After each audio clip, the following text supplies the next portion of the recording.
Minsan sa buhay natin ay may mga nangyayaring hindi pangkaraniwang bagay. May pangyayaring ni sa hinagip ay hindi natin inasahang mararanasan natin.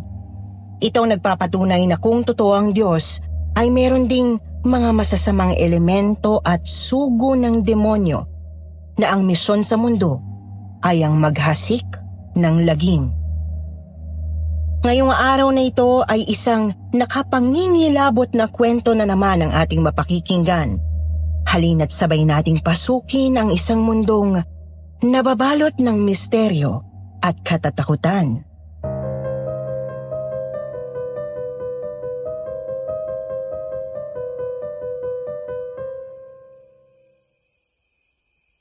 Aba, Ginoong Maria, napupuno ka ng grasya. Ang Panginoong Diyos ay sumasa iyo. Bukod kang pinagpala sa babaing lahat, at pinagpala rin naman ang anak mong si Jesus. Santa Maria, Ina ng Diyos, ipanalangin mo kaming makasalanan, ngayon at kung kami mamamatay. Sino yun? Amen. Hindi na ako dapat lumabas ng kwarto. Sinasabi ko na nga ba't may mga ligaw na kaluluwa talaga sa bahay na to. Sa susunod ay sa kwarto na lang ako magdarasal. Sino yun? Bakit parang may nakita akong dugo ang babae na naglalakad? Pero bigla na lang siyang nawala.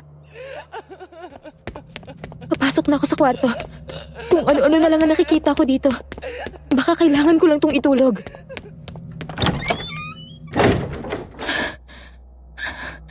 Wala lang yun. Guni-guni ko lang yun nakita ko kanina. Ay susunod ka nila. Magiging kagaya ka rin nila.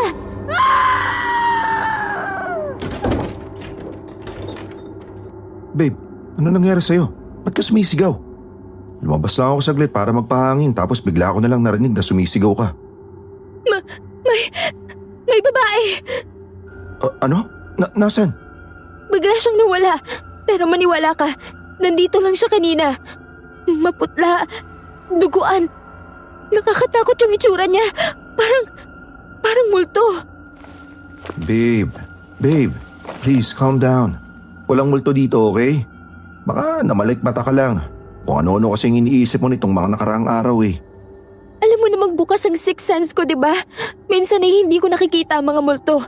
Pero nararamdaman ko pa rin ang presence nila. Babe, unang tapa ko pa lang dito sa bahay niyo. Ang bigat na ng pakiramdam ko. At kanina, hindi na lang basta nagparamdam ang multo. Nagpakita na talaga siya sa akin. Ang mabuti pa, matulog ka na lang. Sa tingin ko, kailangan mo lang magpahinga ng maayos. Pero... Sige na babe, matulog ka na.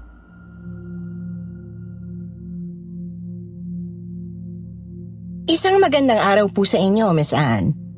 Magandang araw din po sa mga kagaya kong listeners ng inyong YouTube channel na Kwentong Takip Silim.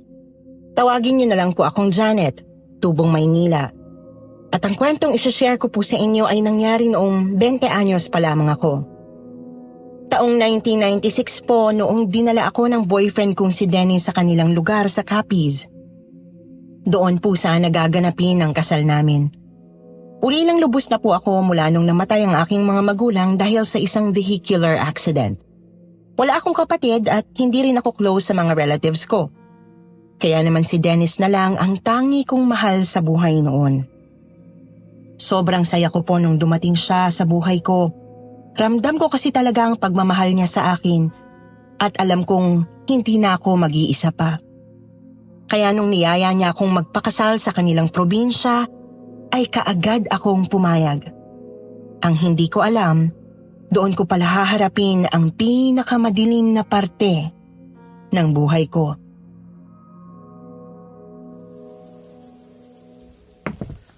Lola, welcome home. Masaya ako dumating na kayo. Abay, syempre naman. Kasal ito ng paborito kong apo. Hindi ko to pwedeng palagpasin. Ala, baka may makarinig sa'yo. Wala naman dito ang iba kong mga apo. Kaya ayos lang. Ay, siya nga pala. Ito na ba ang mapapangasawa mo? Nice to meet you po, ma'am. Ako po si Janet, ang girlfriend ni Dennis. Nako, wag mo na akong tawaging ma'am. dahil magiging parte ka na rin ng aming pamilya. Mula ngayon, ay pwede mo na akong tawaging Lola Rosa. Sige po, Lola Rosa. Miss Anne, unang kita ko pa lamang kay Lola Rosa ay na-intimidate na ako sa kanya. Bagaman maayos siyang makitungo sa akin at sweet din sa kanyang apo, ramdam ko ang pagiging istrikta niya. Sa katunayan ay kababakasan ng kaba ang mukha ng mga katulong nang dumating siya. Ang sabi ni Dennis sa akin, 75 years old na raw ang kanyang lola. Pero hindi mo ito mahahalata dahil mukha pa rin siyang bata at malakas pa. Tunay pong nakakamangha ang angking ganda ni Lola Rosa. Para siyang may lahing Kastila. Nang hihipnotismo ang kanyang ganda at mapapatitig ka lang talaga.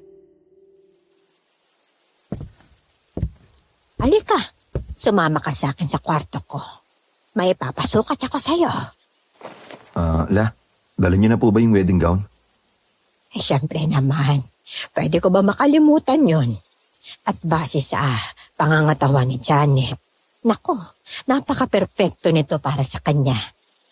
Sigurado akong kakasya sa kanya ang trahe de boha ng ating pamilya. It's a family tradition, babe. Lahat ng babae sa pamilya namin, iisang wedding gown lang sinuot sa kanilang kasal. Pinaniniwalaan kasi namin na may dalang swerte ang damit na yon.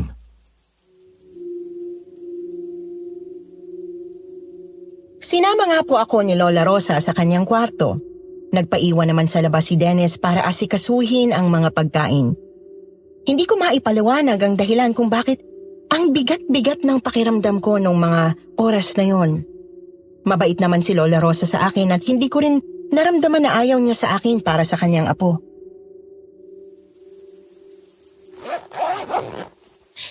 Ayan, ito ang trahe de boda ng aming pamilya. Anong masasabi mo? Maganda po. Classic tignan. Sa totoo lang po, wala namang kakaiba sa wedding gown na yon. Mahahalata mong matagal na panahon na nga ang lumipas mula nung ginawa ito. Pero hindi pa rin nawawala ang ganda nito. Para itong isang Filipiniana-inspired na wedding gown. Maganda ang tabas at elegante ang pagkakagawa. Panahon pa ng mga Kastila nung ginawa ang trahe de boda na ito. Alam mo bang nanggaling pa ito sa Espanya? Pinigay ito ng lolo naming Kastila sa aming lola. At nang dumating ang damit na to sa bansa natin, ay binasbasan ito ng mga ninuno namin. Nagsagawa talaga sila ng ritual upang pasiguro na magdadala ng suwerte ang damit na to at sa sino mang magsusuot nito. Totoo po ba yon? Oo naman. Lahat ng nagsuot nito ay nagkaroon ng magandang pagsasama. Alam mo ba na wala kahit ni isang nagkahiwalay sa pamilya namin? Pinagmamalaki namin yan. At hindi namin ito makakamit kung hindi dahil sa trahe de boda na ito. Kaya kung isusuot mo to sa araw mismo ng iyong kasal, aking apo, ay naku, sigurado ako na magiging masaya na rin ang pagsasama ninyo. Sana nga po. Yan din po kasi ang gusto ko para sa amin ni Dennis. Sige na, isuot mo na ito. Pero, hindi po ba hindi ko muna to dapat isuot? Yung pamahiin po. Na hindi matutuloy ang kasal kapag sinuot ang trahe de boda.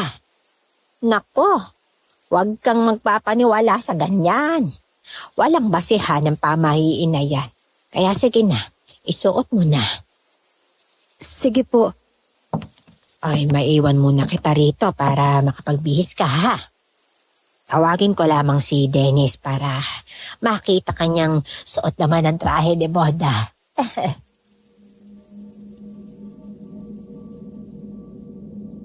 Pagkalabas ni Lola Rosa ay kaagad kong isinuot ang wedding gown. Mabuti na lang po at hindi ako nahirapan kahit mag-isa lang ako. Kasyang-kasya rin po ito sa akin kaya madali ko lang itong naisuot. Para bang ginawa talaga ito para sa akin dahil saktong-sakto ang sukat sa katawan ko. Pagkasuot ko nito ay humarap ako sa salamin at pinagmasdan ang aking refleksyon. Sa totoo lang, mas lalong bumigat ang aking pakiramdam nang maisuot ko ang gown. Hindi ko maipaliwanag pero parang may mali. Parang may nagsasabi sa akin na hindi tama ang ginagawa ko. Ilang segundo ko pang tiningnan ang aking refleksyon sa salamin hanggang sa may napansin akong nakatayo sa aking likuran. Nakatayo sa likod ko ang isang maputlang babae. Sa tansya ko ay halos magkaedad lang kami. Nakayuko po siya. Kulay papel ang kanyang balat at pati na ang kanyang labi. At kapansin-pansin ang mga pasa't sugat niya sa katawan. Matagal bago nag-sink in sa akin ang aking nakita. Dahan-dahang inangat ng babae ang kanyang ulo. At napasigaw na lang po ako nang makitang kulay puti ang kanyang mga mata.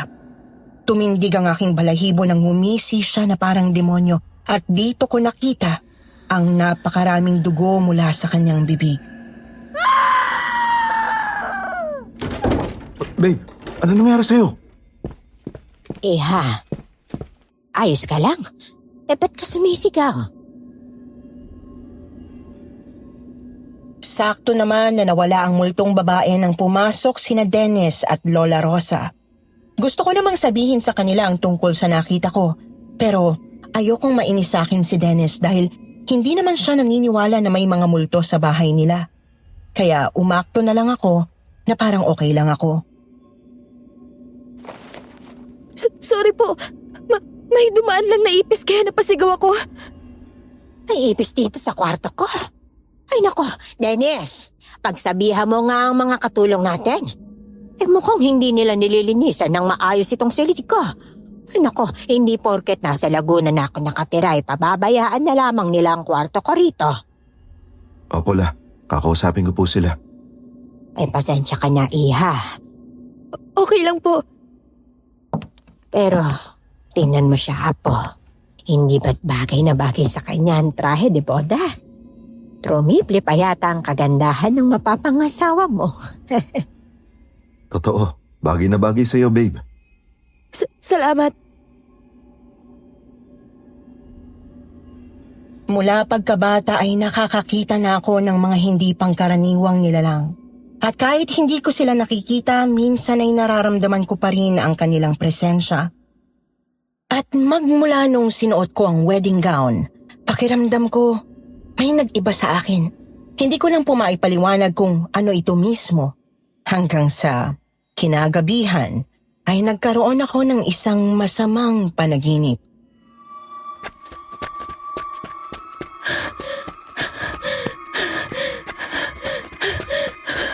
Sa panaginip ko'y tumatakbo ako sa madilim na kagubatan. Hinihingal na ako pero hindi pa rin ako humihinto. Diyos ko, tulungan niyo po ako. Hinahabol ako ng isang aswang at nang lumingon ako sa aking likuran ay nakita ko siyang mabilis na tumatakbo palapit sa akin. Dahil sa takot ko'y hindi ko namalayan ang bato na nakaharang sa dinaraanan ko.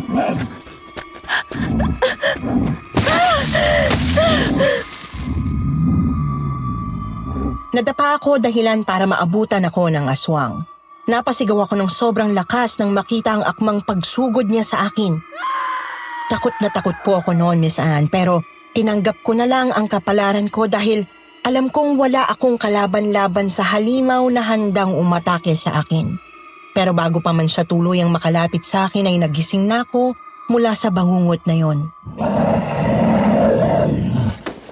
Babe, gumising ka. Panaginip lang. Diyos ko, parang totoo talaga. Babe, ano ba nangyari sa'yo? Teka, anong ginagawa ko dito sa sala? Bakit ako nakahiga sa sahig? Yan din sana ang itatanong ko sa'yo eh. Pagkagising ko kanina, wala ka na sa tabi ko. Kaya hinanap kita agad. Akala ko kasi maaga ka lang nagising. Pero nagulat ako na makita ka nakahiga dito sa sala. Hindi ko alam. Hindi kaya nag-sleep po ka ha? Po, pero naaalala ko na. Bumaba ako kagabi para uminom ng tubig. Tapos biglang sumama ang pakiramdam ko. Ayoko nang umakyat kasi baka mahulog pa ako sa hagdan. Kaya dito na ako sa sala natulog. Siguro, sa sama ng pakiramdam ko, hindi ko na namalayan na sa sahig na pala ako nakatulog. Nagdesisyon akong magsinungaling na lamang dahil ayokong isipin nga nila na nagsisleepwalk ako. Noong panahong yun kasi ay gusto ko talagang i-please ang pamilya ni Dennis, lalo na ang kanyang lola. At ayokong may makita silang pwedeng ipintas sa akin. Babe, sa susunod, gisingin mo ako pag bababa ka, okay? Kamusta na ba ang pakiramdam mo ngayon? Okay na ako, babe. Wala kang dapat na ipag-alala. Mula ngayon, magpapalagay na tayo ng tubig sa kwarto ninyo, ha? Para hindi mo na kailangan bumaba pa. Sige po. Salamat. Siya nga pala, maghilamos ka na muna at magbihis. Mag-aalmusal na tayo. Hindi na po. Busog na busog po kasi ako eh. Busog? Paano ka naman mabubusog? Kagigising mo lang. Nagtaka rin po ako sa nararamdaman ko noon, Miss Anne. Pakiramdam ko'y punong-puno ang tiyan ko. Para bang kumain ako sa isang piyesta. Hindi ko po alam. Kumain ka pa rin. Sasabihin ko sa mga katulong na paghanda ka ng light meal lamang, ha? Kaya sige na, maghilamos at magbihis ka na. Hihintayin ka namin sa dining area. Sige po. Noong araw na yon ay nagpaalam sa akin si Dennis na pupuntahan daw muna niya ang kababata niyang nakatira sa kabilang bayan. Ilang taon na rin daw kasi silang hindi nagkikita. Isasama niya sana ako pero ang sabi ko'y gusto ko munang magpahinga. Hindi na niya ako pinilit at nangakong hindi siya masyadong magtatagal. Pagkaalis niya ay umidlip na lang muna ako. Pero hindi nagtagal ay bored ako kaya naisipan kong lumabas ng bahay. Naglakad lang ako ng mga 5 minuto at narating ko na ang park.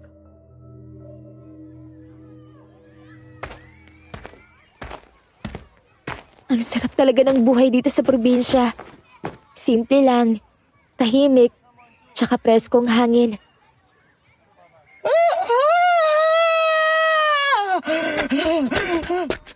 Lola, bakit po kayo sumisigaw? May masakit po ba sa katawan niyo?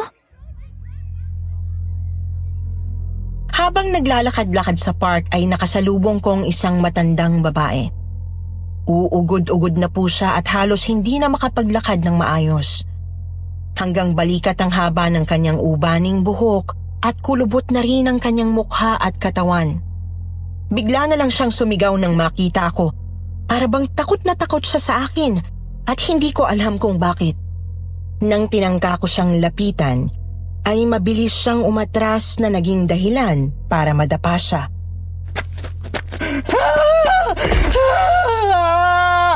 Lola, huwag po kayong matakot sa akin. Hindi naman po ako masamang tao.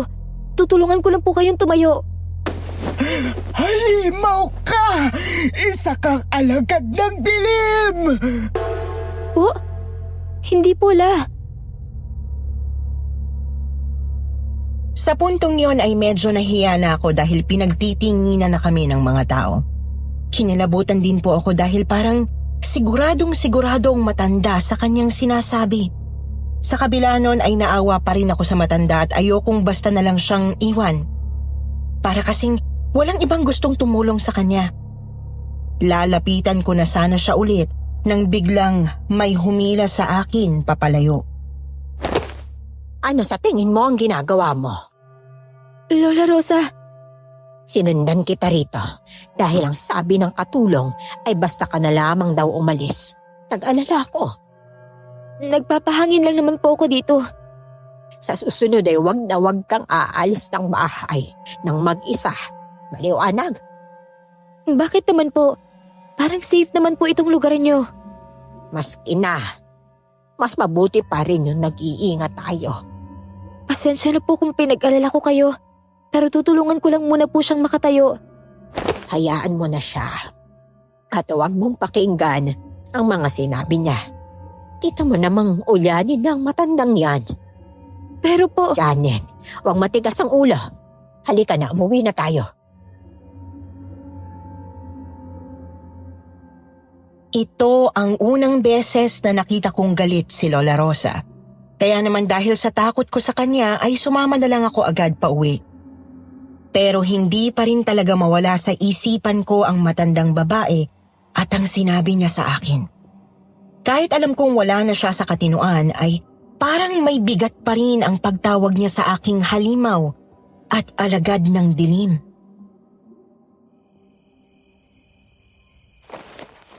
Babe, huwag ka mag-isip ng kung ano-ano.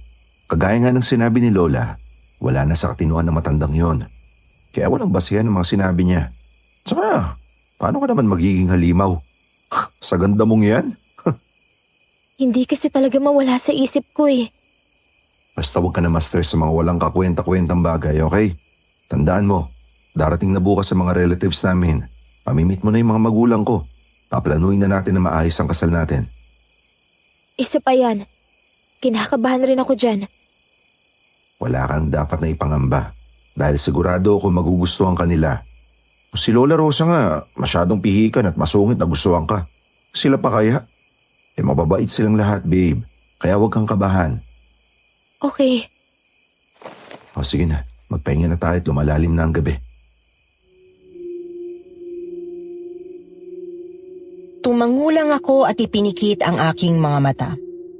Naramdaman ko naman ang pagyakap niya sa akin. At dahil dito ay mabilis akong nakatulog. Ngunit ang inakala kong mahimbing na tulog ay naging isa na namang bangungot. Natagpuan ko na naman ang aking sarili sa gitna ng madilim na kagubatan. Tanging ang liwanag ng buwan lang ang nagsilbi kong gabay sa paglalakad hanggang sa natigilan ako nang makasalubong ko ang aswang. Naabutan ko ito na mag-isang kinakain ang laman loob ng isang buntis. Dilat ang mga mata ng babae, bukas ang kanyang tiyan at lumabas na mula doon ang sanggol nitong anak. Ano nangyayari sa akin? Bakit parang may parsang nag-uudyok sa aking lumapit sa bangkay? Hindi ko mapigilan ang sarili ko. Ano nangyayari sa akin? Hinawakan ako ng aswang at pinalapit ako sa bangkay. Namilog ang mga mata ko nang mapansing isinusubo niya sa akin ang bituka ng babae. Halos bumaliktad ang sikmura ko sa nakasusulasok na amoy ng ipinakakain niya sa akin.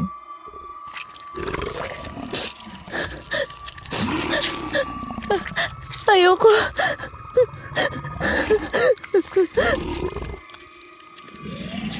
Pero hindi ko naman mapigilan ang sarili ko. Para bang hindi ko na kontrolado ang sarili kong katawan. Kusa kong binuksan ang aking bibig at tuwang-tuwa naman ang aswang nang maisubo niya sa akin ang laman loob ng buntis.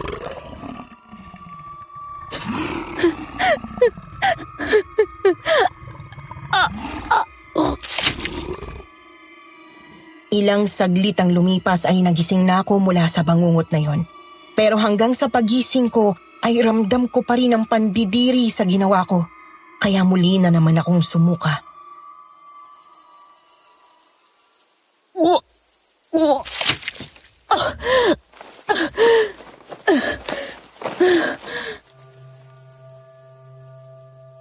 Pagkatapos sumuka ay tsaka ko lang napagtanto na nasa labas pala ako ng bahay. Nagtaka ako. Paano nangyari yon? Sigurado kong sa kwarto ko natulog. Niyakap pa nga ako ni Dennis hanggang sa nakatulog ako. Dahil sa takot ay mabilis akong tumayo. At dito ko lang napansin ang napakaraming dugo na nagkalat sa damit ko. Tulong! Tulungan niyo ako!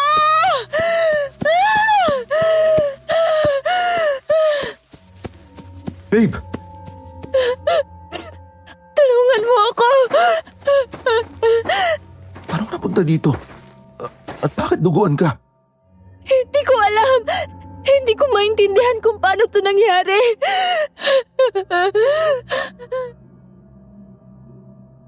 Iyak ako ng iyak dahil sa takot. Mabilis naman niya akong niyakap upang pakalmahin. Pero kahit anong gawin niya, ay hindi pa rin mapanatag ang aking kalooban. Shh, babe, tama na. Please calm down. Ano nangyayari sa akin? Bakit ako nagkakaganito? Hindi ko na alam. Babe, baka tama si Lola. Baka nga nagsislipo ka at hindi ko lang namamalayan. Don't worry. Mula ngayon, mas babantayan kita. At kung kinakailangan natin magpakonsulta sa doktor, gagawin natin. No! Hindi ito maaari. Hindi kita pababayaan, okay? Huwag kang mag-alala. Sa ngayon, pumasok muna tayo sa bahay, ha? Kailangan mo magpalit ng damit. Tignan mo, duguan ka eh. Saan galing ang dugong to? Hindi ko rin alam, babe. Pero gagawin ko ang lahat upang malaman kung ano talaga ang nangyari, okay? Nang magumaganay, narinig kong nag-uusap ang mga katulong sa bahay. May natagpuan daw na bangkay ng isang buntis sa may kakahuyan. Halos hindi na raw ma-identify kung sino ito dahil sa brutal na pagkakapatay dito. Ayon sa kwento nila, bukas ang tiyan ng buntis at wala nang natirang laman loob. Nalaman lang nilang buntis ito dahil natira pa ang kalahating bahagi ng sanggol sa loob ng tiyan nito. Sa description pa lang nila itumindig na ang aking balahibo at halos bumaliktad na ang sikmura ko. Pero nakuha pa rin ito ang aking kuryosidad. Kaya naman lumabas ako at nagtungo sa kakahuyan. Malapit lang ito sa bahay ni na Dennis kaya mabilis akong nakarating doon. Diyos ko, anong klaseng halimaw ang may kakayahang gumawa ng ganitong klaseng bagay?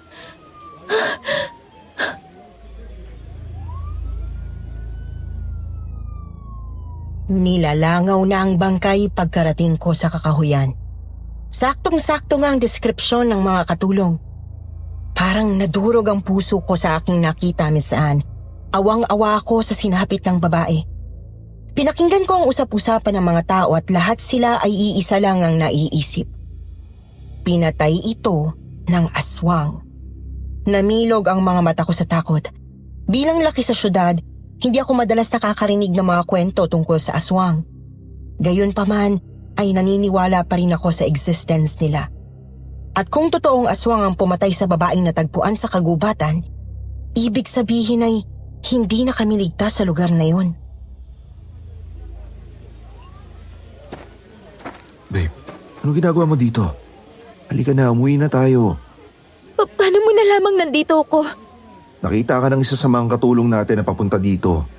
Di ba sinabi na ni Lola sa'yo na huwag kang lalabas ng bahay ng mag-isa? May aswang. Huwag kang makikinig sa mga sinasabi ng mga yan. Walang basehan ng mga hinala nila. Tinatakot lang nila ang mga sarili nila. Pero, paano mo ipapaliwanag ang nangyari sa babaeng yon? Delikado na ang mundong ginagalawan natin. At alam mo kung ano-ano na lang yung kayang gawin ng mga taong halangang bituka. Posibleng kagagawan to ng isang serial killer. Walang ordinaryong tao ang kayang pumatay sa ganito kabrutal na paraan. At hindi ordinaryong tao ang mga serial killer. May sira sa utak ang mga yan. Napanaginipan ko na to eh. Ano? Napanaginipan kong isang aswang na kumakain ng buntis dito sa kakahuyan. Hindi ko na lang sinabi sa kanya na sa panaginip ko ay kinain ko rin ang laman loob ng buntis na biktima ng aswang. Ayoko na kasi itong alalahanin dahil bumabaliktad talaga ang sikmura ko. Babe, panaginip lang yun. Huwag mo na masyadong bigyan ng kahulugan. Pero... Halika na please, sumuwi na tayo. Wala na akong nagawa nang hinila niya ako palabas ng kakahuyan. Baka raw kasi may makarinig sa akin at kung ano pang isipin ng mga tao. Napansin ko po sa kanyang ekspresyon na parang hindi siya komportable sa mga sinabi ko. Nag-alala ko, Miss Anne, dahil baka iniisip na ng nobyo ko na nasisiraan na ako ng bait. Nang araw na yun ay muling nagpaalam sa akin si Dennis na aalis muna siya. May kailangan kasi siyang asikasuhin sa palaisdaan nila. Isa ito sa mga negosyo ng kanilang pamilya. Nagkaroon daw ng aberya at kailangan niyang ayusin yon. Naboboard na ako dito. Ano namang gagawin ko dito sa bahay nila? Hindi ako pwedeng sumama sa trabaho ng nobyo ko. Hindi na rin ako pwedeng umalis ng bahay ng mag-isa dahil baka magalit na talaga sila sa akin ng lola niya. Hindi ko na alam kung anong gagawin ko. Ang dami ko pang iniisip. Mababaliw yata ako dito. Sana pala nanatili na lang ako sa Maynila. Hihiga na sana ako para matulog na lang pero natigilan ako nang biglang... Sino yun? Bumilis ang pintig ng puso ko nang marinig ang boses ng isang babaeng umiiyak. Parang nagmumula ang kanyang boses sa banyo. Naisip ko na baka isa ito sa mga katulong sa bahay kaya dahan-dahan ko yung binuntahan. Sino yan? Ah!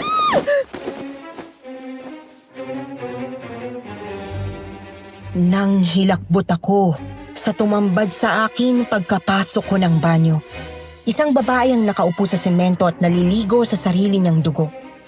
Buntis ang babae at bukas ang kanyang tiyan kaya lumabas mula doon ang isang sanggol na kulubot ang mukha at sobrang nakakapangilabot ang itsura. Dilat na dilat ang mga mata ng babae at parang gusto kong patayin sa sobrang galit.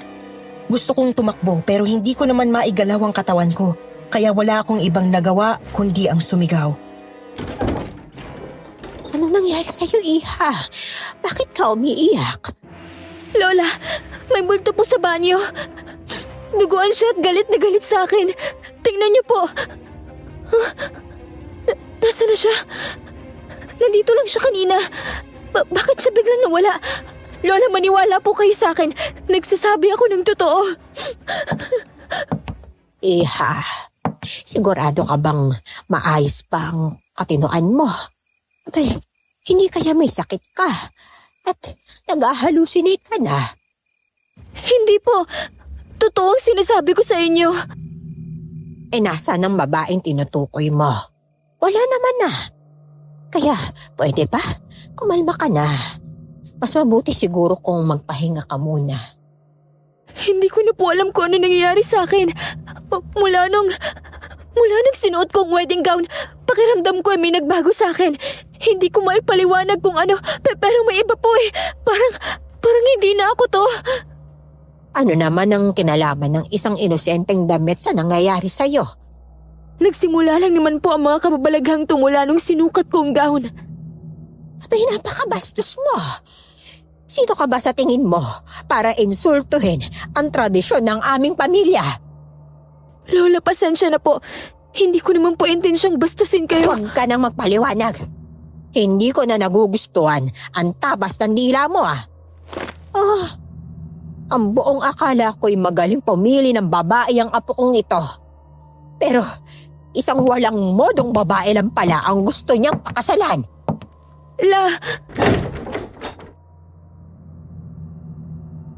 Hindi na ako muli pang nakapagsalita dahil tinalikuran na niya ako. Labis naman ang pag-aalala ko dahil nagalit siya sa akin. Paano kung tumutol na siya sa pagpapakasal namin ni Dennis? Noong panahong yun kasi ay umikot na ang mundo ko kay Dennis at nakadepende na sa kanya ang kasiyahan ko. Kaya hindi ko kayang mawala siya sa akin. At alam kong susundin niya ang lahat ng iuutos sa kanya ng kanyang lola.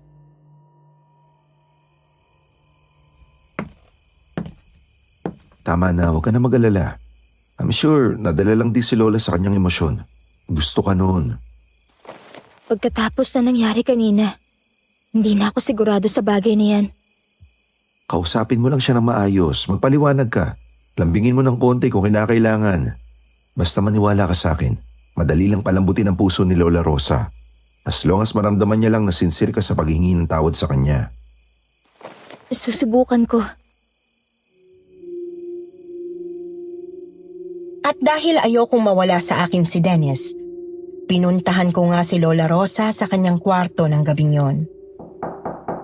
Naabutan ko siyang nagsusuklay ng buhok sa harap ng lumang salamin. Napansin niyang pumasok ako pero hindi siya kumipo. Bakas pa rin sa kanyang mukha ang pagtatampo sa akin.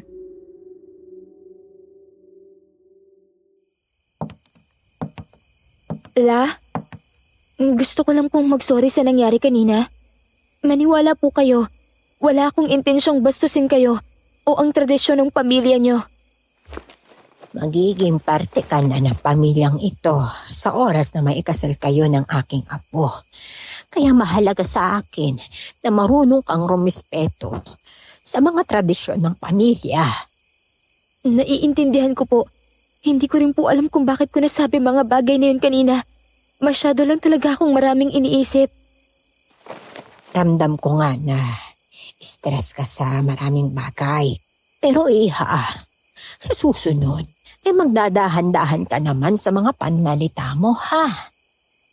Ang sa gayon ay hindi ka makasasakit ng damdamin ng iba. Lalo na sa akin. Alam mo namang matanda na ako. Madali nang magtampo. Hindi na po yun mauulit. Pangako. Sana nga, iha. Sana lang talaga. Yung bueno. Wala namang magandang maidudulot kung magtatanim pa ako ng galit sa'yo. Mahal ka ng aking apo at pakakasalan ka niya. Hindi tama na magalit ako sa'yo. Kaya sige, handa akong kalimutan na ang nangyari. Salamat po. Sa isang kondisyon. Ano po yun? Gusto kong makita ka ulit na suot ang trahe de boda. Po? Huwag mong sabihin natatakot ka pa rin dito. Iha, ano naman pwedeng gawing masama sa'yo ng isang damit? Wala itong sariling buhay. Napansin kong naiirita na naman siya sa akin kaya naalarma ako. Hindi ko na siya pinatapos pa sa kanyang sasabihin at agad na pumayag sa gusto niyang mangyari. Mabilis naman pong nagbago ang mood niya nang marinig ang pagpayag ko. Malapad ang kanyang ngiti nang binuksan niya ang kanyang cabinet at inilabas mula doon ang wedding gown. Tumindig ang aking balahibo habang pinagmamasdan ito. Lalo na noong inilapit ito ni Lola sa akin. Sige na, isuot mo na. Sige po. Bagaman nag-aalangan ay napilitan na nga po akong isuot ang wedding gown. At pagkasuot ko pa lang nito, ay otomatiko nang gumapang ang kaba sa aking sistema. Ang bigat-bigat ng pakiramdam ko na para bang may napakaraming negatibong enerhiya ang pumapasok sa katawan ko. Hinarap niya ako sa salamin at nakita ko ang malaking ngiti niya sa kanyang labi. At para hindi niya mahalata ang totoo kong nararamdaman, ay pinilit ko na lang ang sarili ko na ngumiti rin.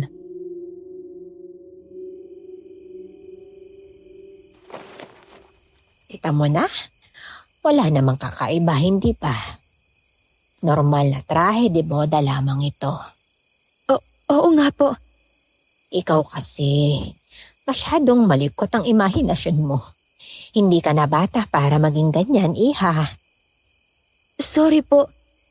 Huwag ka nang mag-sorry dahil pinatawad na kita.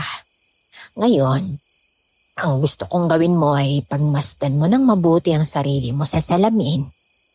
Isipin mo na ikaw ang magiging pinakamagandang bride sa oras sa ikasal na kayo ni Dennis. Habang pinagmamasdan ng refleksyon ko ay biglang nag-iba ang nakikita ko. Tila nabubulok yung suot kong wedding gown. Napuno ito ng napakaraming dugo at may mga gumagapang pang-uod. Nanlaki ang mga mata ko sa aking nakita pero pinigilan ko ang sarili ko mula sa pagsigaw. Oh, anong problema? Ayos ka lang ba? Po? Sakto naman na bumalik na ulit sa normal ang itsura ng gown. Huminga na lang ako ng malalim at pilit na pinakalma ang sarili ko. Opo, La. Okay lang po ako. Pasensya na po, bigla lang sumama yung pakiramdam ko. Ako, ganun ba? Sige, ubarin mo na yung trahe de boda. At nang makabalik ka na sa kwarto ninyo, kailangan mo na siguro magpahinga. Kinagabihan ay nagkaroon na naman ako ng isang masamang panaginip. Miss Anne, napansin ko na habang tumatagal ay palala na ang mga masasamang bagay na napapanaginipan ko.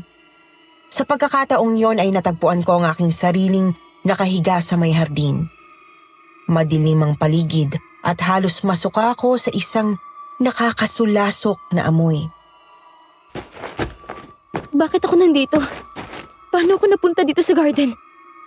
Diyos ko! Laking gulat ko nang makita ang isang bangkay na nakahiga sa tabi ko. Dilat ang mga mata ng babae, wakwak ang buong katawan at nagsilabasan na ang kanyang mga bituka. Dahil sa takot ay mabilis akong tumayo. Sakto naman na lumabas mula sa isang madilim na bahagi ng hardin ang aswang. Aswang! Tulungan niyo ako! May aswang! Tila gutom na gutom ang aswang at walang ano-ano'y sinunggaban nito ang bangkay. Nanlaki ang mga mata ko't kumaripas ng takbo. Kailangan kong makalayo dahil baka ako naman ang isunod ng babaeng yon. Nabunutan ako ng tinik nang makita ang bahay at makalapit ako doon. Pero hindi ko naman mabuksan ang pinto. Buksan niyo to! Papasukin niyo ako! May aswang sa hardin! Kailangan ko makatakas! Maawa kayo! Buksan niyo tong pinto! Dennis! Lola Rosa! Sobrang lakas ng sigaw ko at ang pagkalampag sa pinto pero wala pa rin kahit sinong nagbukas nito. Kaya naman pinagana ko na ang aking isip bago pa man ako masundan ng aswang. Tumakbo na ako palabas para makahingi ng tulong. Pero wala akong nakitang kahit isang tao. At ang mas nakapagtataka pa ay pagkalabas ko ng gate, nakarating ako agad sa talahiban. Paano ko nakarating dito sa talahiban? Kakalabas ko lang ng gate ah. Diyos ko, ano ba nangyayari sa akin? Masamang panaginip lang ba to? Pero kahit naguguluhan na ako ay hindi pa rin ako tumigil sa pagtakbo. Hindi ko alam kung saan ako pupunta. Pero kailangan kong makalayo sa lugar na yon bago pa ako matunton ng aswang. Nasundan niya na ako. Nakaramdam ako ng panik nang marinig ko ang pag-angil ng aswang. Naramdaman ko ang presensya nito na malapit lang sa akin. Gayunpaman ay hindi pa rin ako tumigil sa pagtakbo. Hindi ako pwedeng manghina dahil wala na akong ibang maaasahan nun kundi ang aking sarili. Hanggang sa napahinto ako nang makasalubong ko mismo ang aswang. Ayoko! Tigilan mo na ako! Naalarma po ako nang makita kong may hawak na laman loob ang aswang. Palapit siya ng palapit sa akin at tila ba inaalok ang dala niya sa akin. Miss Anne, nakakapangilabot ang pagngisi ng aswang sa akin. Sinubukan kong umatras upang makalayo dito pero ang nakapagtataka ay parang mas lumalapit naman ako sa direksyon niya. Ilang saglit lang ang lumipas ay halos magkadikit na kami ng aswang. At muli ay hindi ko na naman magawang diktahan ang kilos ng aking katawan. Tinanggap ko ang dala ng aswang at mabilis na kinain ang laman loob ng bangkay. Tuloy-tuloy ang pagkain ko, walang preno at para bang ilang araw akong hindi nakakain. Diring-diri ako sa aking ginagawa pero hindi ko naman mapigilan ang aking sarili. Pumatak ang luha ko pero wala akong magawa para tumigil. Hanggang sa nagising ako mula sa masamang panaginip na yon. Anong ginagawa ko dito? Paano ako napunta dito sa talahiban? Kagaya na nangyari sa panaginip ko. Medyo madilim pa ang paligid nang magising ako pero may sumisilip ng liwanag. Ilang saglit na lang ay puputok na ang haring araw. Bakit suot ko tong wedding gown? Diyos ko, ano na bang nangyayari sa akin? At may mga dugo sa paligid ng bibig ko. Sinusubaybayan na kita mula pa nung dumating ka dito. Sabi ko na nga ba at magkakaganito ka? Ano pong ibig niyong sabihin? Ipapaliwanag ko ang lahat sa'yo. Pero sa ngayon ay tumayo ka muna. Kailangan na natin umalis dito. Magliliwanag na at hindi ka pwedeng makita ng mga tao sa ganyang itsura mo. At bakit naman ako magtitiwala sa'yo? Dahil ako mismo ang nakakaalam ng pinagdadaanan mo. Maniwala ka, Ining. Hindi ako masamang tao. Kaya wag na tayong mag-aksaya pa ng oras. Kumilos na tayo. Kahit na hindi ko pag-aanong kilala ang matandang lalaking lumapit sa akin, sumama ako sa kanya dahil alam kong wala nang ibang makakatulong sa akin. Kabadong-kabado po ako noon habang naglalakad kami. Siguro'y umabot din ng lagpas sa 5 minuto bago kami nakarating sa kanyang maliit na kubo. Nagpakilala siya sa akin bilang si Mang Tasyo, isang kilalang albularyo sa probinsya nila. Iginala ko ang aking paningin sa paligid ng kubo at napansin ko ang iba't ibang mga gamot, langis at mga halaman. Pinaupo niya muna ako at ipinagtimpla ng kape. Inumin mo muna to at nang magising ang diwa mo. Ano ba ang naaalala mo bago ka nakarating sa Talahiban? Hindi ko alam kung paano ako napunta doon. Basta't ang alam ko, natulog ako sa kwarto namin kagabi. Tapos nagkaroon ako ng isang masamang panaginip. Nagising raw ako sa may hardin at nakita kong isang aswang na kumakain ng bangkay ng buntis. Dahil sa takot ay mabilis akong tumakbo patungo sa bahay. Pero walang nagbubukas ng pinto. Kaya muli akong tumakbo palayo hanggang sa umabot ako sa Talahiban. Pero naabutan pa rin ako ng aswang. At inalok niya ako ng lamang loob ng tao. Hindi ko maipaliwanag kung bakit para akong nawala ng kontrol sa sarili kong katawan. Kinain kong inalok sa akin ng aswang kahit nagdiring-diri ako. Hanggang sa nagising na lang ako sa Talahiban. Parang totoo ang napanaginipan mo, hindi ba? Dahil ang nangyari sa masamang panaginip na yon ay hango sa mga nangyari sa iyo sa totoong buhay. Anong ibig niyo sabihin? Tsaka, bakit suot kong wedding gown na to?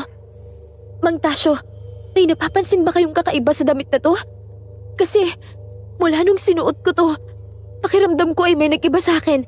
Nagsimula akong magkaroon ng masasamang panaginip. At nagigising ako sa ibang lugar kahit alam ko namang sa kwarto ako natulog. Bago niya ako sinagot ay pinagbihis niya muna ako. Mabuti na lang at may ekstrang damit ang kanyang anak na babae na siyang pinasuot niya sa akin. Nasa Maynila na raw ito at nagtatrabaho kaya pwede ko munang gamitin ang damit nito. Pagkatapos kong magpalit ay sinuri na ni Mang Tasyo ang wedding gown. Seryoso ang kanyang ekspresyon at napansin ko na parang nabahala siya. Mukhang tama nga ang aking hinala. May kaakibat na sumpa ang trahe de boda na ito. Masyado itong malakas at hindi ko matukoy kung ano ang eksaktong sumpa na nilagay nila sa kasuotang ito. Pero sigurado ako na dito nila inilagay ang kanilang itim na kapangyarihan. Kailangan mong mag-ingat, Ining. Sinong sila? Ang pamilya ng iyong nobyo. Ano? Pero Marami silang sikreto na ayaw nilang malaman ng kahit sino. Ang mga sikretong ito ang maaaring sumira sa buhay mo. Kaya huwag kang maging kampante sa kanila. Dinasalan ni Mang Tasyo ang wedding gown. May mga binanggit siyang kataga na hindi ko maintindihan.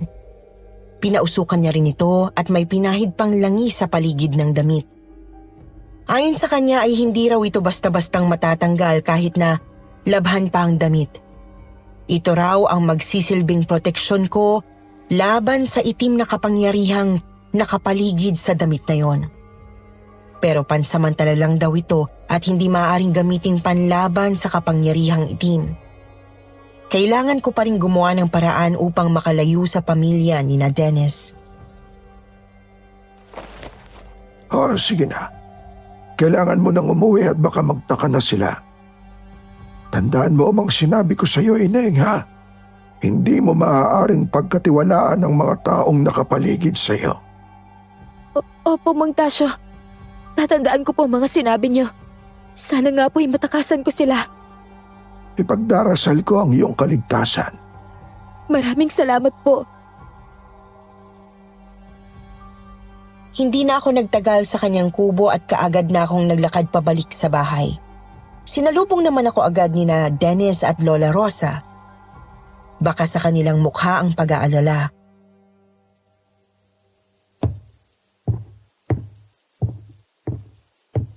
Oh babe, saan ka galing? Alalang-alala kami sa iyo. At saka, bakit mo dalahan trahe de boda? Hindi ko alam ang nangyari. Basta nagising na lang ako sa talahiban at suot ko tong wedding gown. Buti na lang at may nagmagandang loob na tulungan ako, kaya ako nakapagbihis. Akin na yan. Bakit mo naman ito inilabas? Alam mo namang mahalaga sa pamilyang to itong trahe de bodang ito. Ay, nadumihan patuloy. Hindi ko na po maalala kung ano ang nangyari. Hindi ko nga maalala na sinuot ko pala yan. Nagslipo ka na naman. Kailangan na kayong maikasal sa lalong madaling panahon. Nang sa gayon ay papatingnan ka na sa doktor. Mukhang lumalala ng kondisyon mo, iha. Paano kung sa susunod na pagkakataon ay mapahamak ka? Huwag naman po sana. Yaya! Ay, pakikuha nga tong trahe de boda at labahan mo ng maayos, ha? Kailangang walang matirang dumi. Naiintindihan mo ba? At magdadahan-dahan sa paglalaba, ha? Hindi pwedeng masira yan. Mas mahalaga pa yan sa buhay mo. Lola, wag naman po kayo magsalita ng ganyan. Pasensya ka na, Apo. Sobra akong nag-aalala sa nangyari. Alam mo naman kung gaano kahalaga sa akin ito. Hindi ba? Ay, bueno. Mag-ayos ka na ng sarili mo, iha. Magpahinga ka ng mabuti. Darating na mga kamag-anak namin mamayang gabi. Kaya makikilala mo na sila. Po? Mangyayari na ang pinakahihintay nating lahat. Excited ka na pa? Kinagabihan ay pinapunta ko ni Lola Rosa sa kanyang kwarto upang ayusan. Pinaupo niya ako sa harap ng salamin at nagsimulang suklayin ang buhok ko.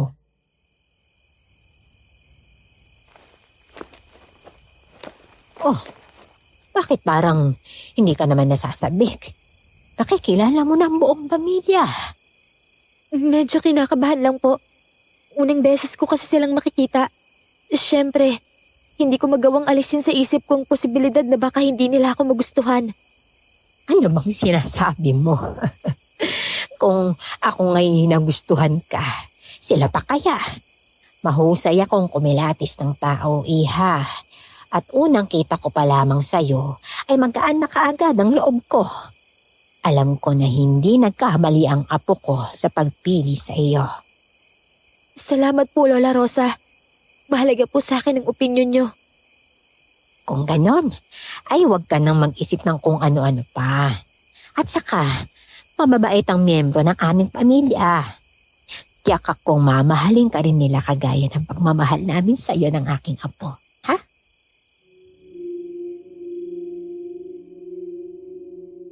Pinili ko ang sarili kong ngumiti dahil kailangan kong iparamdam sa kanya na gusto ko pa rin maging bahagi ng pamilya nila. Pero ang totoo ay nag-iisip na ako ng paraan kung paano sila tatakasan. Hindi ko hahayaang dalhin nila ako sa madilim nilang mundo. Mesaan, hindi ako papayag na maging kagaya rin nila ako. At galing-galing mo talagang pumili ng babaeng mamahalin, apo ko. Asya, maiwan ko muna kayo rito sa kwarto, ha? Pupuntahan ko lamang muna ang mga katulong natin sa kusina. Malapit na po silang matapos sa pagluluto. Kahit na. Alam mo naman namang ayon. Kung minsan ay pumapalpak. Sisiguraduhin ko lamang na maayos ang pagkakaluto ng mga pagkain. Dapat ay maging perpekto ang lahat sa gabing ito. Si Lola talaga napaka-perfectionist. Abay natural. Kapakahalaga ng gabing ito sa pamilya natin at alam mo yan, Apo. Opo, La, alam ko po. Ay nako, si Lola Rosa talaga. Babe, hindi ko pa rin maintindihan kung bakit alas 12 ng hating gabi tayo magdi-dinner. Ang weird naman. Ay, huwag mo na lang masyadong isipin yan, babe. It's a family tradition. Lahat kasi ng ginagawa namin sa pamilyang to may kaakibat na simbolo. At para sa amin, simbolo ng panibagong bukas ang ating gabi. Kaya naman, ito ang pinili naming oras upang formal kang i-welcome sa pamilya namin. Hindi na lang po ako nagsalita. Pero sa loob-loob ko, natatakot na talaga ako.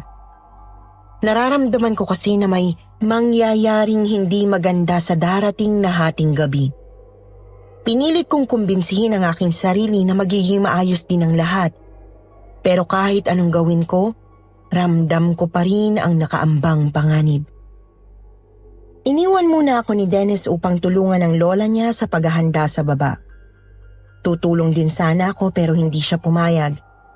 Sila na raw ang bahala sa lahat at magpahinga na lamang ako.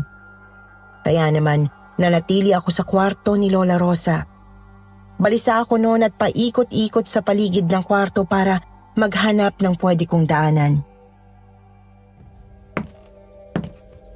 Paano ba to? Wala akong mahanap na daanan para makatakas ako. Hindi naman ako pwedeng tumalon dito sa bintana kasi masyadong mataas. At tiyak akong mapapansin na rin nila ako agad. Pagkaraan ng halos 1 oras ay may kumatok na katulong at sinabing pinabababa na raw ako. Napalunok ako ng sarili kong laway at humigit ng malalim na hininga. Mukhang wala na nga akong magagawa kundi ang harapin sila. Pero hindi pa rin ako sumusuko noon. Tumitingin-tingin pa rin ako sa paligid upang maghanap ng pwedeng madaanan ko sa aking pagtakas. Pero wala talaga akong mahanap na kahit isa. Hanggang sa dumating na ako sa hagdan at nakita ang buong pamilya ni Dennis na nag-aabang sa akin sa sala. Everyone, meet my lovely girlfriend and future wife, Janet. Magandang gabi po sa inyong lahat. Ako po si Janet. Lahat sila'y ngumiti sa akin at binati ako. Ang iba pa nga yumakap sa akin at pinaramdam na welcome ako sa pamilya nila. Kung hindi lang siguro sinabi ni Mang Tasyo sa akin ang katotohanan, ay baka hindi sasayad sa aking isip na may kapangyarihang itim sila. Para lang kasi silang mga normal na tao sa unang tingin. Pero kapansin-pansin ang magaganda nilang itsura. Pati ang mga matatanda sa kanilang pamilya ay halos walang kulubot sa mukha at malakas pa rin ang pangangatawan. Para bang nakainom sila ng tubig mula sa Fountain of Youth. Alam ko na kung anong nasa isip mo, babe. Bakit ang gaganda at gagwapo ng mga kamag-anak ko, no? Iyan nga ang itatanong ko. Atlete kasi kaming lahat sa pamilya. At mga masustansyang pagkain lang ang kinakain namin.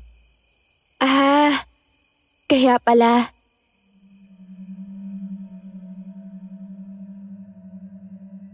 Pero hindi ako kumbinsido sa kanyang sagot. Kung totoong mga aswang nga sila, posibleng ang mga kinakain nilang katawan ng tao ang nagpapalakas sa kanila.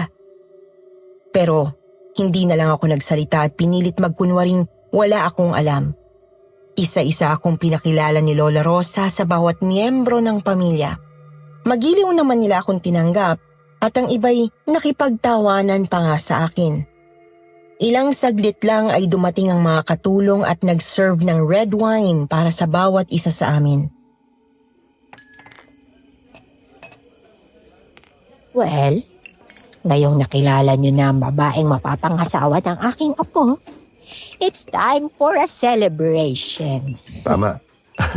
Para sa pag-iisang dibdib namin at para sa pagiging parte ni Janet sa ating angkan. Cheers! Cheers!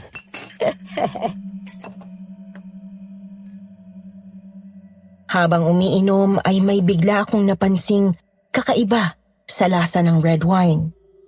Hindi naman sa hindi ito masarap pero may iba sa lasa nito na hindi ko maipaliwanag.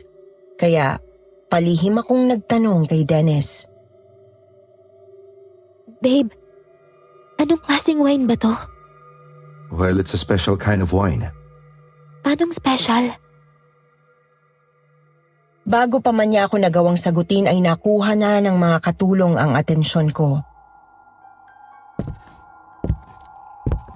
Oh, how perfect. Narito na ang trahe de boda. Alam niyo bang nag-aalala ko kanina? Akala ko kasi ay hindi ito malilinisan kaagad. Ay nako, mabuti na lang at natuyo ito kaagad pagkatapos labahan. Tingnan niyo naman. Maputi na ulit ang damit. Purong-puro. Ni walang bahid ng kahit kaunting dumi. Bakit niyo po pinababa yung wedding gown? Dahil gusto kong isuot mo to sa harap ng buong pamilya. Po? Kailangan nilang makita kung gaano kakaganda na suot itong trahe de boda ng aming pamilya. Ngayon na po? Oo, ngayon na. Dito mismo. Pero po, Bilisan mo na. Huwag mo silang paghintayin, iha. Napansin ko ang pagtalim ng boses ni Lola Rosa. Magkasalubong na rin ang kilay ng mga kamag-anak nila at para bang naiinis sa akin. Natakot po ako pero hindi ko naman kayang gawin ang pinagagawa ni Lola sa akin. Hindi ko kayang maghubad sa harap nila. Lola, Ay nako. Anong kaartehan na naman ba ito, iha? babe, Nilingon ko si Dennis at humingi ng tulong sa kanya. Umasa po ako nakakausapin niya ang kanyang lola at ipagtatanggol ako. Pero kabaliktaran naman ang ginawa niya. Sige na babe, sundin mo na ang gusto ni Lola. pero babe, Sus, wala namang masama sa pinapagawa niya eh. Kanina mo pa kami pinaghihintay. Abay, pwede ba? Huwag mo ngang ubusin ang pasensya ko. Patagal na ako nagtitimpi sa iyo, ha? Sa huli po ay wala na akong nagawa.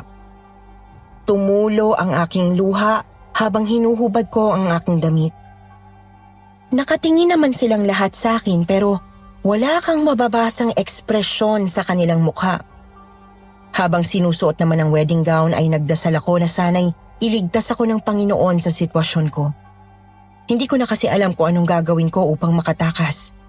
Nang tuluyan kong maisuot ang wedding gown, ay halos magkasabay nang umiti ang kanilang mga kamag-anak. Tila ba tuwang-tuwa silang makita na suot-suot ko ang isinumpang damit na yon. Hindi ba't ang ganda-ganda niya, ha? Isang babae na naman na magsusuot ng trahe de boda para sa isang espesyal na seremonyas. anong seremonyas pong sinasabi niyo? Ito na ang matagal na nating hinihintay, iha. Hinawakan ni Lola Rosa ang mga kamay ko at dinala ko papunta sa basement. Nakasunod naman sa amin ang buong pamilya nila. Pagkababa namin sa basement ay nilapitan ako ni Dennis at mariing hinawakan ang kamay ko. Babe, ano nangyayari dito? Malalaman mo rin maya-maya lang. Hindi na ako naghintay ng matagal pa dahil kaagad ko ring nakita ang sagot sa tanong ko. Pagkabukas pa lang ng basement ay sinalubong na ako ng isang napakalaking rebulto ng demonyo. Napapalibutan ito ng napakaraming itim na kandila at may mga alay pa ron na mga laman loob at ulo ng tao. Nakakasulasok ang amoy sa loob dahilan para muntik na akong sumuka. Huwag ka sumuka. Pigilan mo ang sarili mo. Hindi mo maaaring bastusin ang aming Panginoon. Mga alagad kayo ng demonyo? Biglang lumabas mula sa likod ng altar ang isang matangkad na lalaking nakasuot ng itim na balabal. Nakayuko ito pero nakita ko pa rin ang kanyang malapad na ngisi. Kinilabutan ako, Miss Anne, dahil pakiramdam ko noon ay kaharap ko mismo ang demonyo. Pinuno, narito na po ang babaeng mapapangasawa ng aking apo. Siya ang magiging bagong kasapi ng aming angkan. Iaalay niya ang kanyang buhay sa paglilingkod sa ating Panginoon. Hindi!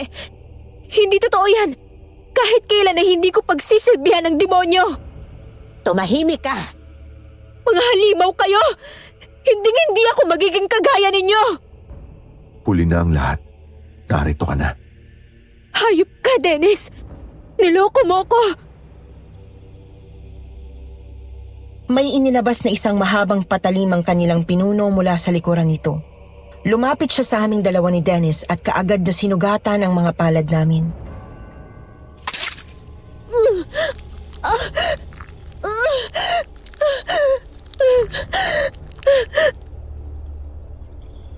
May mga binanggit na kataga ang pinuno nila na hindi ko maintindihan. Pagkatapos noon ay pinagdikit niya ang mga sugatang palad namin ni Dennis. Sandugo. Ngayon ay magkaisa na kayo ng aking apo.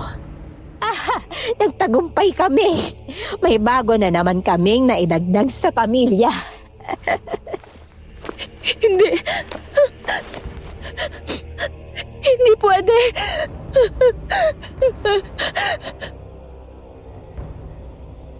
Pagkatapos ng nasabing seremonyas ay pumunta kaming lahat sa kusina. Umupo kaming lahat sa mahabang mesa doon. Katabi ko si Dennis at kaharap ko naman si Lola Rosa na nakangiti ng masama sa akin. Samantala, nakaupo naman sa pinakasentro ng mesa ang kanilang pinuno. Nakayuko pa rin siya, kaya hindi ko makita ang buong itsura niya. Ano ba talaga kayo? Bakit niyo ba to ginagawa sa akin? Siguro naman ay alam mo na ngayon kung ano talaga kami, iha. Nakipagsandugo aming mga ninuno sa demonyo at pinagpasapasahan na ng iba't ibang henerasyon ng aming pamilya ang debosyon namin sa demonyo. Ang demonyo ang dahilan kung bakit hindi maubos-ubos ang kayamanan ng aming pamilya. Ito rin ang dahilan kung bakit bumabagal ang aming pagtanda. Masagana kaming namumuhay at malusog ang aming pangangatawan dahil sa itim na kapangyarihan. Mga alagad kayo ng dilim. Gaya ka na rin namin, iha. Alam mo bang tama ka? May kakaiba nga sa suot mong trahe de boda. Nababalot yan ng itim na kapangyarihan. Yung mga pagkakataong nagising ka sa ibang lugar, ito ay dahil sa buong gabi kang nagliliwaliw upang umaslang at kumain ng tao. Ano? May basehan ng lahat ng mga napaginipan mo, iha. Totoong kumain ka ng mga laman loob ng tao. Hindi totoo yan. Pero tuwing umaga ay bumabalik ka sa normal mong pagkatao at nakalilimutan mo ang mga ginawa mo. Halos masuka po ko, iniisip ko pa lang ang mga ginawa ko. Hindi ko ito lubos na mapaniwalaan. Kung ganun ay ako pala ang nasa likod ng mga patayan sa lugar na yon. Pero babe, huwag kang mag-alala. Lahat naman kami dito kumakain ng tao. Hindi ka iba sa akin. Hindi ako katulad nyo. Hindi ako halimaw. Hindi ako aswang. Sa totoo lang, wala naman talaga kaming eksaktong tinatawag sa sarili namin. Pero siguro nga, tama ka. Ang pinakamalapit na salitang pwede mong itawag sa amin ay aswang. Anong ginagawa nyo? Nanlaki ang mga mata ko nang sabay-sabay na naglabas ng kutsilyo ang mga katulong. At napasigaw na lang ako nang magkasabay rin nilang ginilitan ang kanilang leeg. Umagos ang napakaraming dugo mula ron.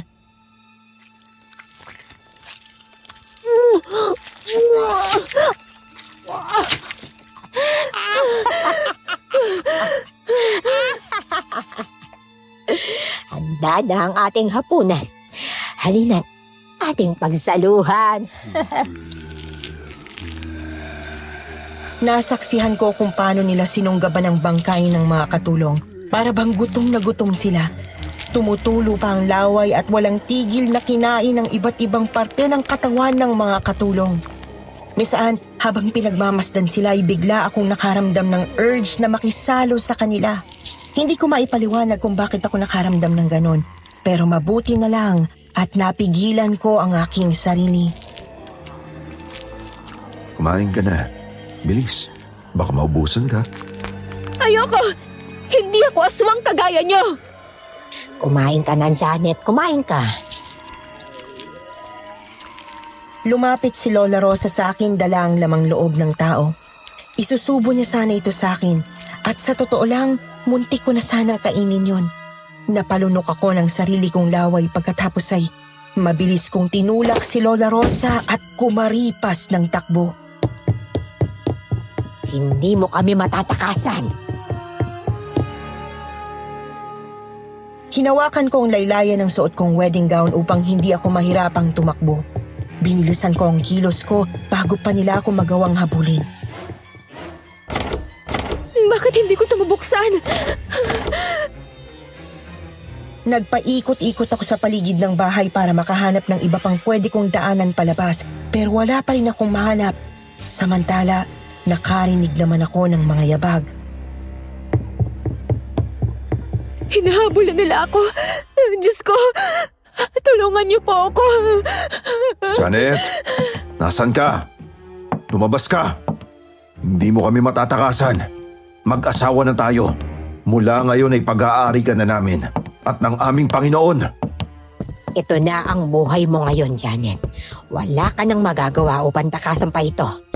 Hindi ka na makatatakbo pa. Hindi ako makakapayag na maging isang halimaw katulad niyo. Pinagpatuloy ko ang pagtakbo.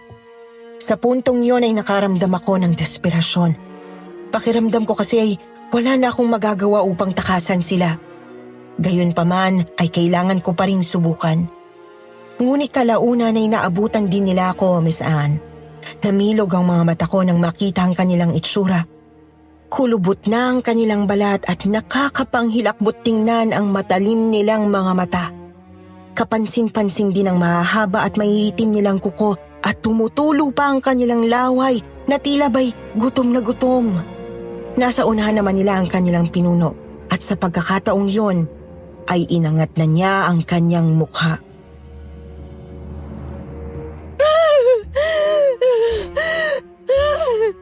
Nang hilakbot ako nang makitang walang mga mata ang kanilang pinuno. Para bang may dalawang malalaking butas lang doon at may tumutulo pang dugo. Bumukas ang bibig nito at nakita ko ang matatalas nitong ngipin. Umusal ako ng isang taimtim na dasal habang hinahanda ang aking sarili sa tangka nilang pag-atake. Palapit na sana silang lahat sa akin pero nagtaka ako nang sabay-sabay silang huminto. Para bang may puwersang pumipigil sa kanilang lumapit sa akin. Hindi tayo makalapit sa kanya. Anong nangyayari? May nilagay siyang pangontra sa trahe de boda. At mas nagkaroon ito ng bisa dahil sa kanyang pagdarasal. Hayop ka! Dinumihan mo ang trahe de boda ng aming pamilya!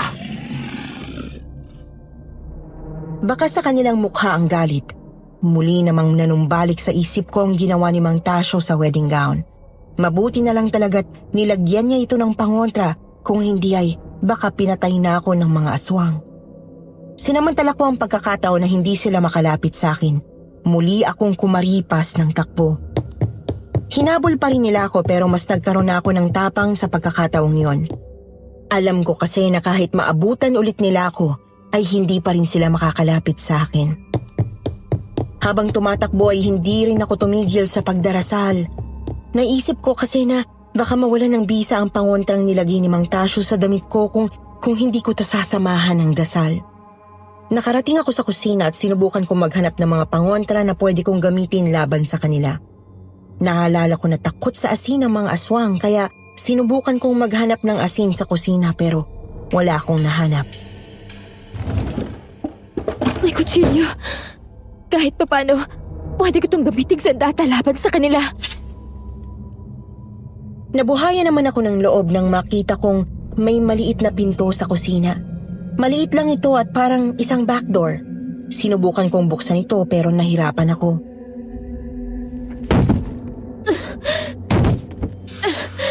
Kailangan makalabas ako dito.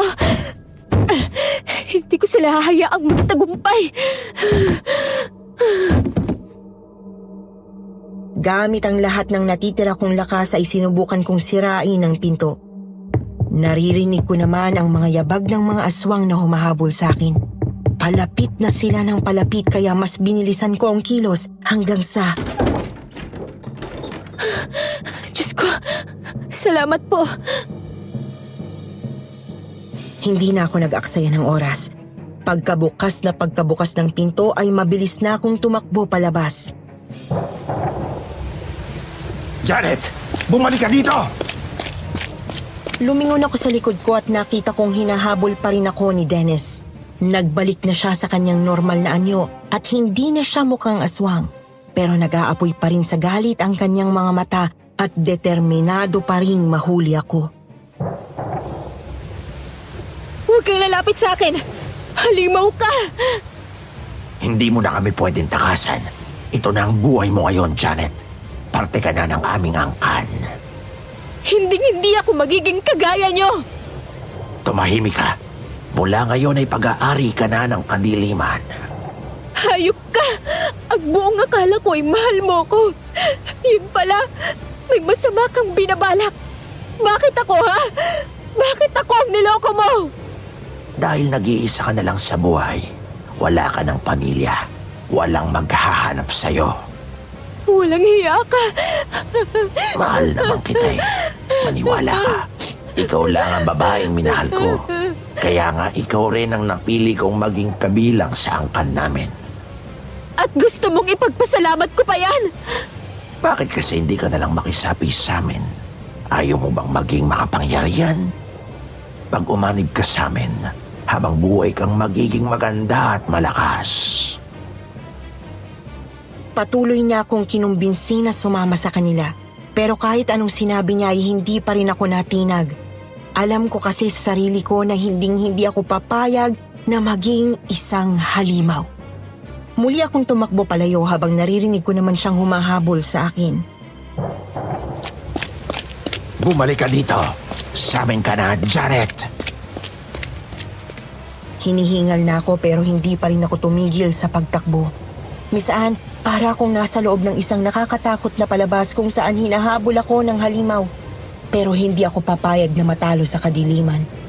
Nakahinga ako ng maluwag at nagkaroon ng pag-asa nang makita ang simbahan sa hindi kalayuan. Binilisan ko ang aking kilos upang marating ko na ang simbahan. Alam ko kasing hindi na ako masusundan doon ni Dennis. Hindi! Hindi maaari! Layuan mo na akong halimaw ka! Wag niyo na akong susundan! Sa wakas ay nakarating na ako sa simbahan. Muli kong nilingon si Dennis na hindi na nagawang lumapit pa sa akin. Basang-basa siya ng ulan at kita sa kanyang mukha ang galit at pagkatalo. Huminga ako ng malalim at tinalikuran na siya para tuluyang pumasok sa simbahan. Diyos ko, salamat po sa pagligtas niyo sa akin.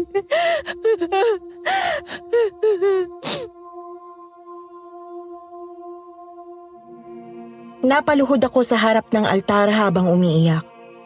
Ramdam ko ang pagod ng buong katawan ko. Pero nanaig pa rin ang pasasalamat ko sa Diyos. Nagdasal ako ng taimtim bilang pasasalamat at humingi rin ako ng ibayo pang proteksyon sa Diyos upang hindi na ako masundan pa ni na Dennis. Hindi na rin ako lumabas ng simbahan hanggang sa mag-umaga.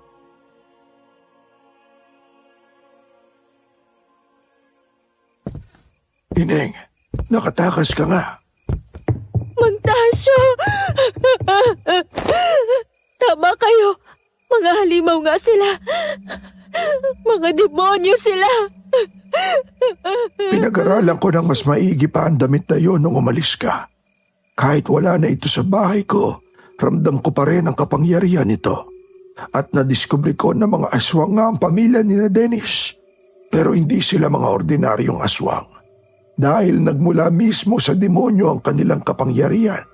Opo, nasaksihan ko mismo kung paano sila sumamba sa demonyo.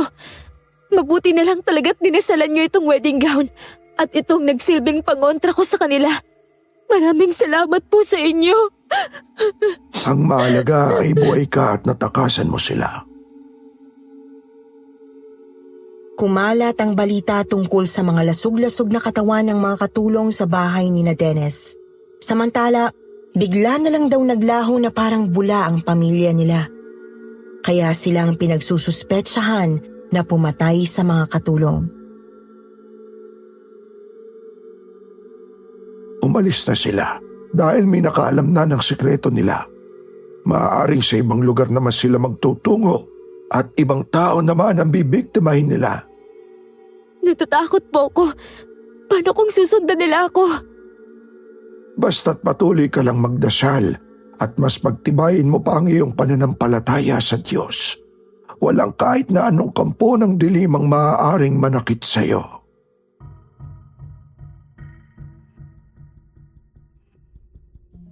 Mula sa Capiz ay bumalik na ako sa Maynila at sinikap na ipagpatuloy ang aking buhay. Dahil din dito ay mas pinagtibay ko ang pananampalataya ko sa Diyos. Naging active po ako sa simbahan at sumali sa Singles for Christ. Dito ko na rin po nakilala ang lalaking nagmahal sa akin ng totoo. At siya nga rin po ang asawa ko ngayon. Mula noon ay wala nang nagparamdam sa aking mga aswang. At wala na rin akong balita tungkol kina Dennis at sa pamilya niya. Sa awa ng Diyos, tahimik at normal na po ang buhay ko ngayon kasama ang sarili kong pamilya. May 2 mga anak kami ng aking asawa at paborito naming pastime ang pakikinig ng mga uploads nyo dito sa Kwentong Takip Silim. Sana po'y nagustuhan nyo ang kwentong pinadala ko at sana'y mapili nyo ito upang isatinig. Maraming salamat at God bless.